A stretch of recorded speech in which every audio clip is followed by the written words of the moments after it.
Hello beautiful people, welcome back to the channel. If you're new here, I'm Krystal the Gypsy, and I love to travel and I love to smoke. So just know that this is a 420 safe space and we're gonna smoke. I travel wherever the wind blows me and the smoke takes me. So let's just say things will probably get a little interesting from time to time. If traveling, seeing new places, and smoking weed interests you, then hit that subscribe button because I'm here for you weekly, sometimes more, and it's completely free. Thanks for watching. Don't forget to hit those like, share, and subscribe buttons. Tell your friends. Now get those joints up, blunts out, and let's go have a good time.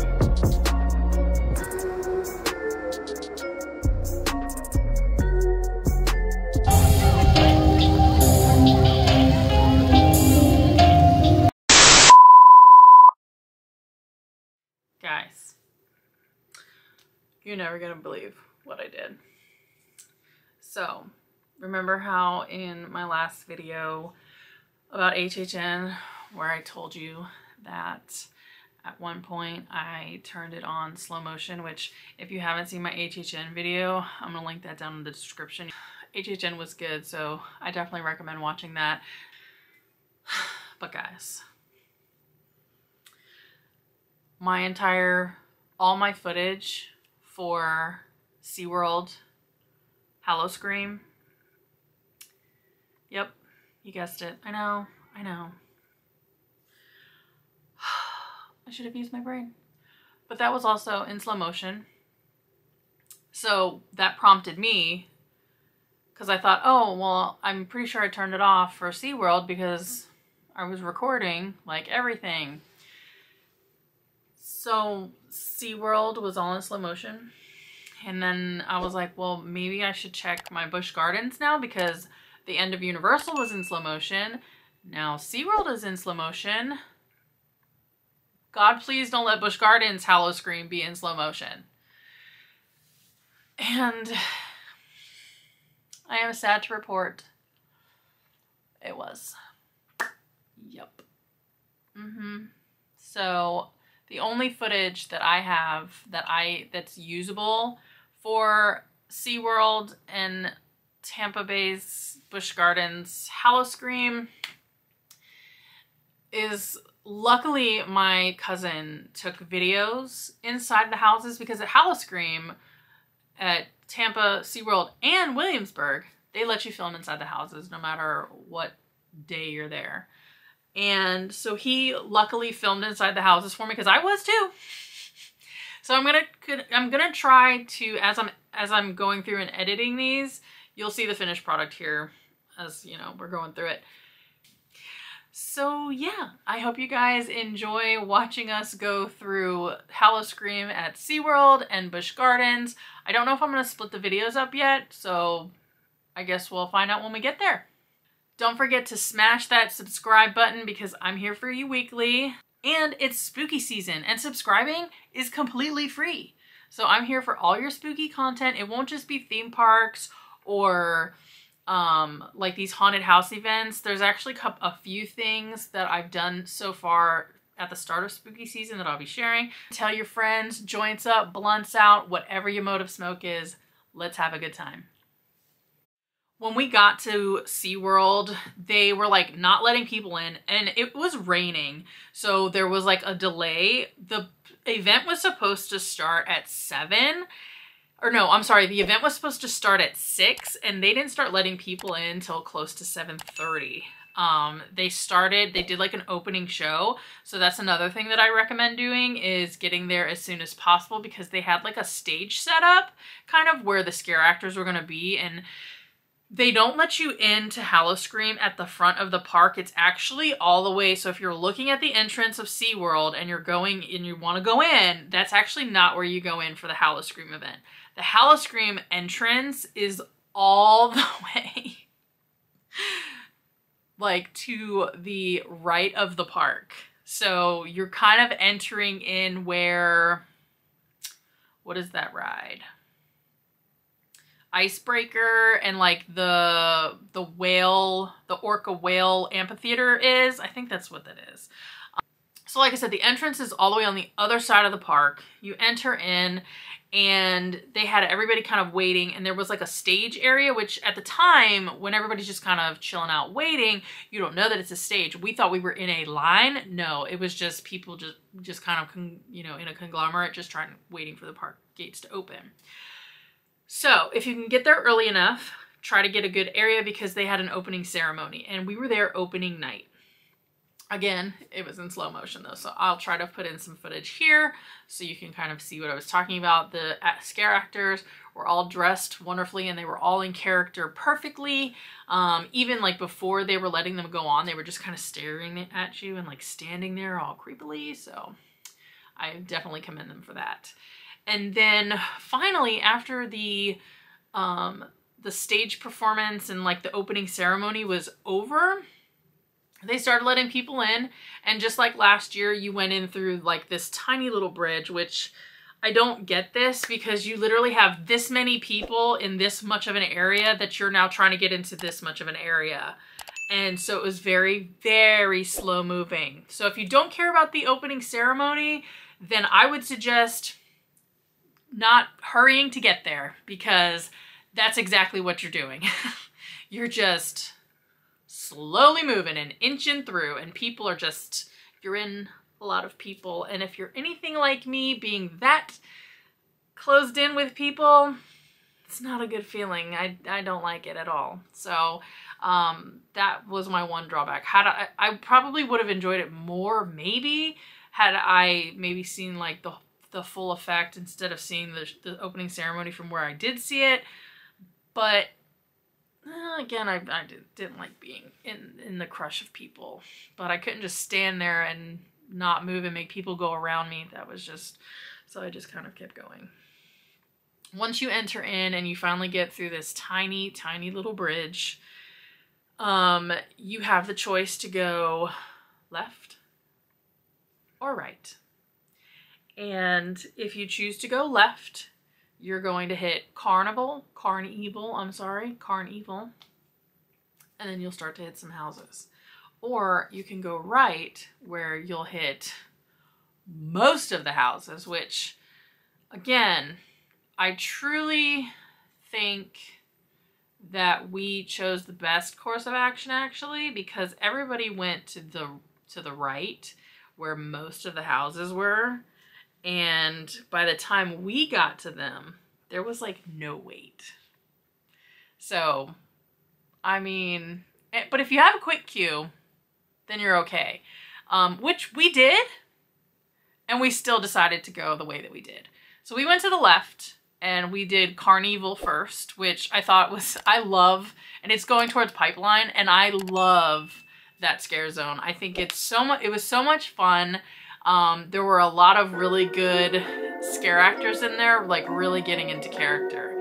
And the theming is always, circus theming is always fun, especially when you tie it in with horror. So I really liked that scare zone.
Pier.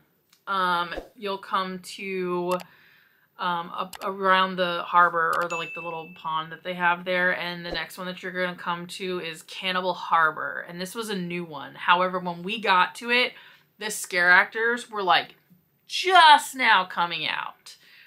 So we kind of walked through it and then saw them and was like, oh, now I get it. It was a whole bunch of like fishermen that became cannibals.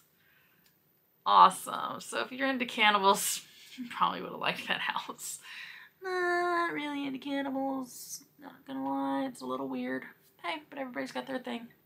Okay, so after we made our way through Cannibal Harbor, we walked around, and just before you get to Mako, there's a scare zone there called Terrors of the Deep. And this was probably by far my favorite scare zone of the night, because there's this one actor in this scare zone. And if you've been, you know exactly who I'm talking about. So if you've been, let me know down in the comments what you thought and if you know exactly who I'm talking about. So this scare actor, he had a very deep, gravelly voice, and he was supposed to be playing like a dead pirate, and he would just come up behind you and just talk or growl.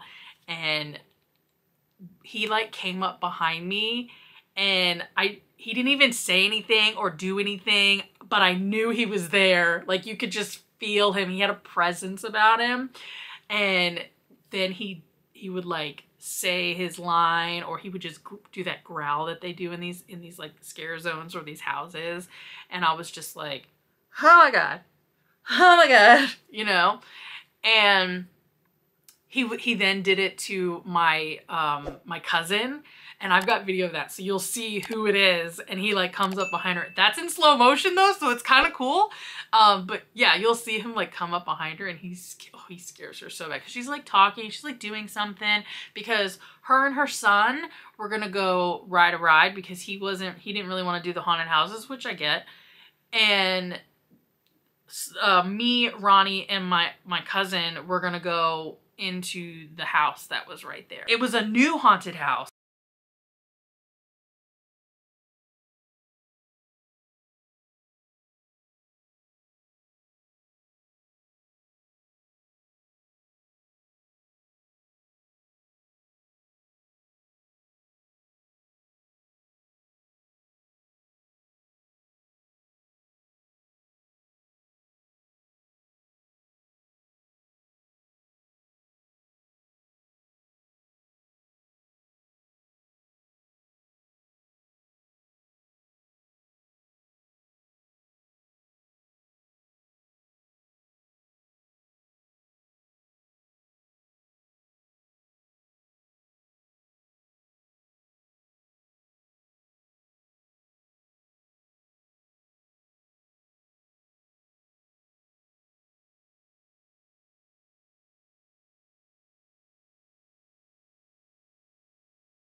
After this house, we then went to Monster Stomp, which I had never seen this show. I've been wanting to see this show. So ours in Busch Gardens, Williamsburg is actually in the London country. So it's at the Globe Theater. And it's called Monster Stomp Ripper Row. This one is just called Monster Stomp. So, and it says that it's set in Victorian era London.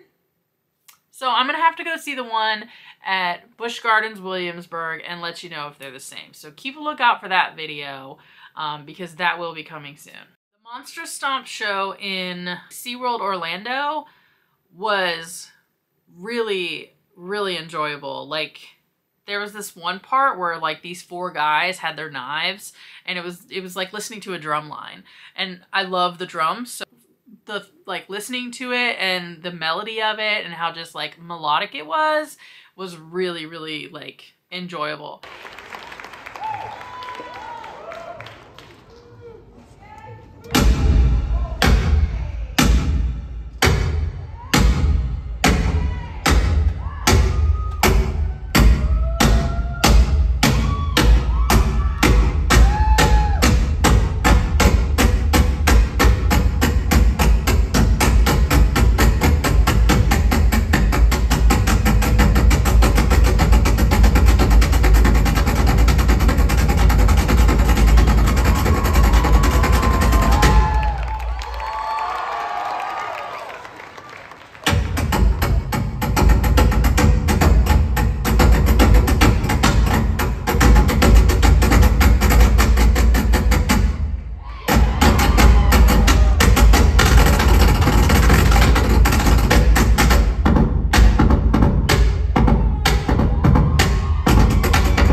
wish they would have done more of that throughout the show, because it tended to kind of lean towards more of just like singing and dancing, and then just that one part with these guys with these knives was like the stomp part. So that was, the name kind of threw me off a bit, because I was expecting more of like the actual sound of like stomping or using objects to make it sound like you're stomping, and it wasn't. There was, however, a really cool guy playing guitar over on the left side of the stage, and he was amazing. Like, he kind of had a Slash vibe going, but I really enjoyed it. He kind of stole the show a little bit until the guys with the knives came out, and then they kind of stole the show for me. But when they were doing like all the singing and dancing nonsense, because they were singing like pop songs. It wasn't even like songs like that went with like the story, I guess, that they were trying to do. Anyways, but yeah, the guy who's playing guitar, he kind of had either like a Slash vibe going or Kirk Hammett from Metallica. So if you are familiar with either, which you should be, come on now, really amazing guitarist. But like his whole look too, like he had like the long hair, which made me think of those two guitarists. But his playing,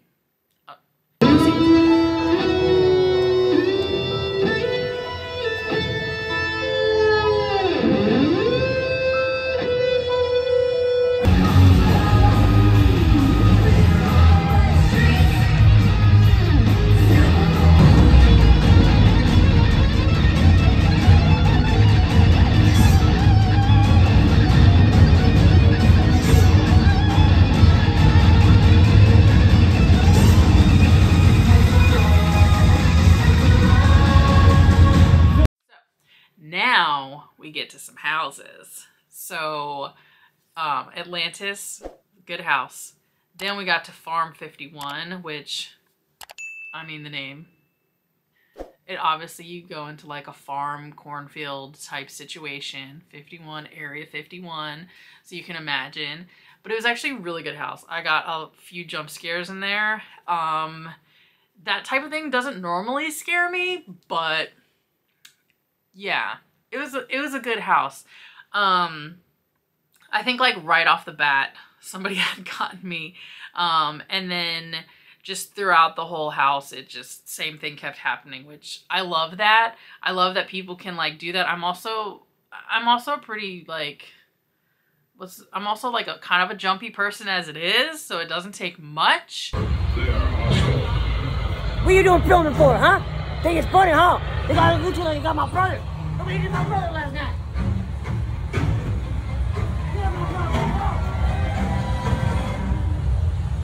Damn.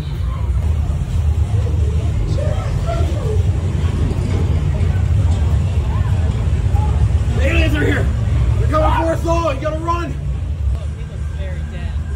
Oh yeah.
The next house that we went into, which was right next to Farm 51, was my favorite house of the night. Water's Edge Wellness Center. So this house was my favorite of the night, hands down. This house got me so many times. And the theming was very, like, to me anyways, it was kind of minimal, but I mean, you didn't need much. But like I said, there was just a lot of jump scares. You'll just have to watch it to see it. It was so good. I loved it.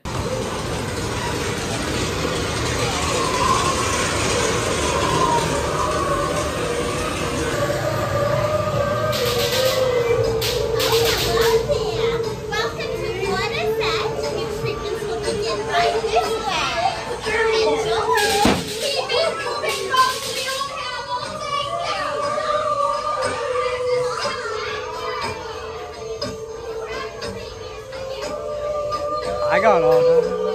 Holy. We're so happy to have you here.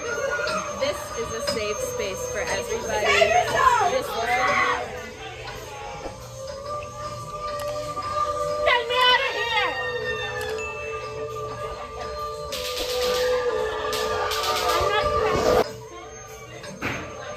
Her name's Mara. Her name is Mara.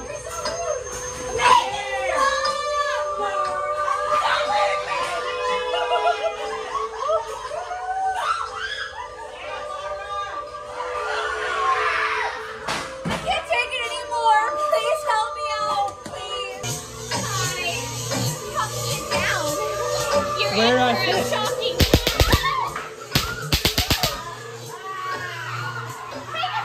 Maybe in here? Get out of here! It's not safe to be here!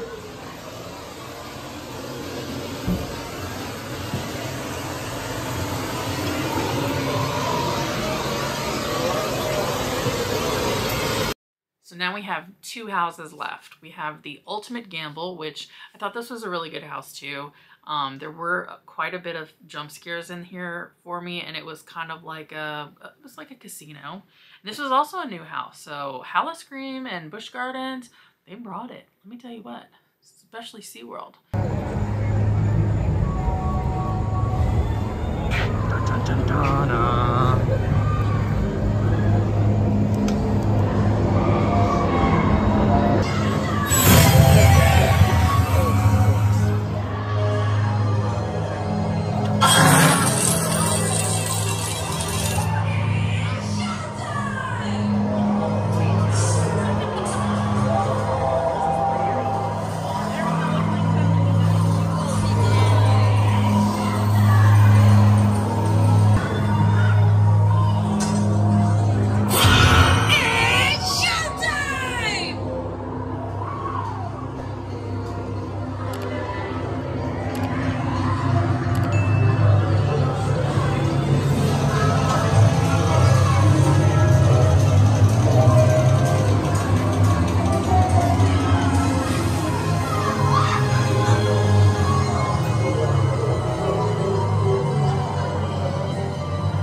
I like all the art.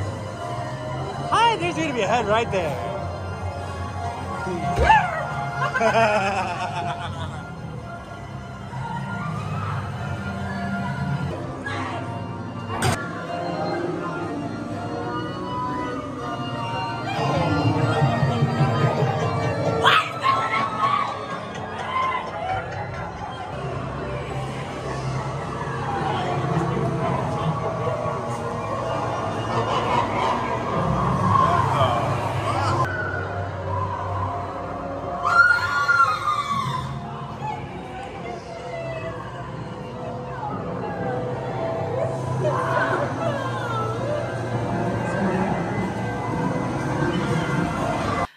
This was a returning house, Delirium 666.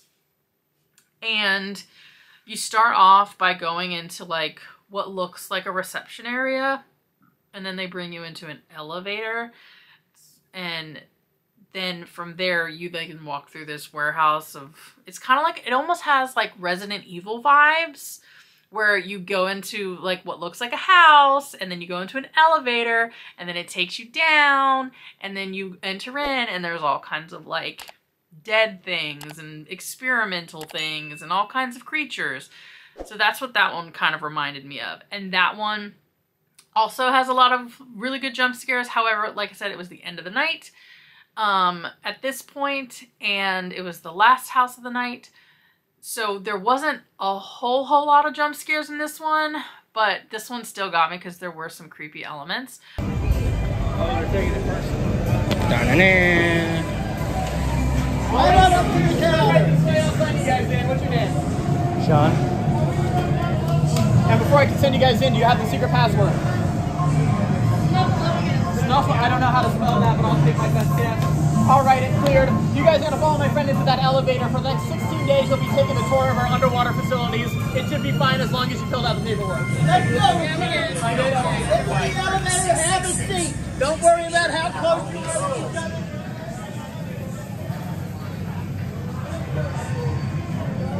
Have a seat. You got a stripper coming. Sorry, didn't mean to ruin your video. Oh no. That's when we need a videotape. We are now sitting in a thing that's supposed to be like an elevator. All right, everybody have a seat. Don't worry, you're not... Descending to Delirium research facility. 200 feet. 300 feet. 400 feet. Power failure. Engaging emergency brakes. Wait. Don't move.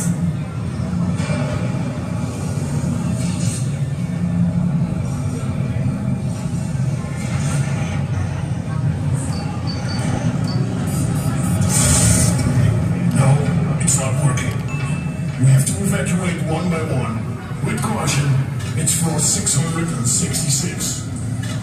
All right, the crew's on your feet. We're going to be going through this door to your left. That's what happens with it. No one in the boiler room. You guys got to get out of here. That was a good one.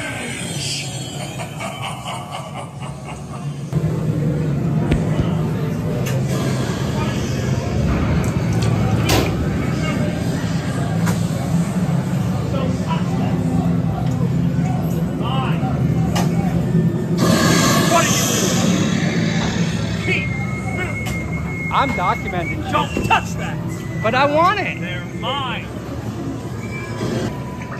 Everybody must evacuate now! Evacuate silence! The silence on our team! Let's go! Let's get them out of here! Yeah, that's awesome.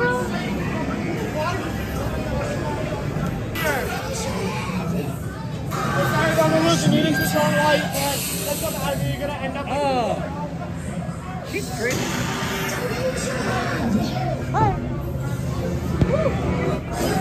Self-destruct sequence initiated.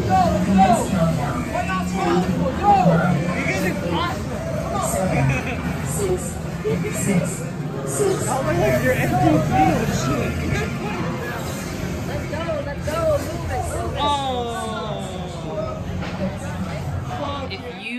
If you've been to SeaWorld Orlando and you've done any of their houses, or if you've done any of their events, please let me know what you think. I personally love the event because it's still very new. SeaWorld's Howl-O-Scream event has only been going since 2021, and it has so much potential to be so good. And I think the direction that SeaWorld is going in, as far as like changing their park and some things that they do in their park, I think they're making some pretty good decisions going forward. Because I personally do not think that animals deserve to be in captivity the way that they are. And I don't agree with some of their practices. So moving forward, I think that SeaWorld is going in the right direction as far as that. So let's hope that they continue on that direction and that they can, you know, become the park that we know that they can ultimately be, because they have tons of roller coasters now, which, oh my gosh, some of them are so good. So yeah, I love their events because one, they're also a little bit smaller, and with Howl-O-Scream at SeaWorld, the crowd level was not that bad, like at all. We had quick queues, so we were able to kind of zoom through all of the houses, but we really didn't need it, to be honest with you. We didn't wait very long, and the standby lines weren't long either. So if you are looking for something new, I would definitely recommend try out SeaWorld Howl-O-Scream, because every year that they do this, they're getting better and better, I'm not gonna lie. So I really, really enjoyed this.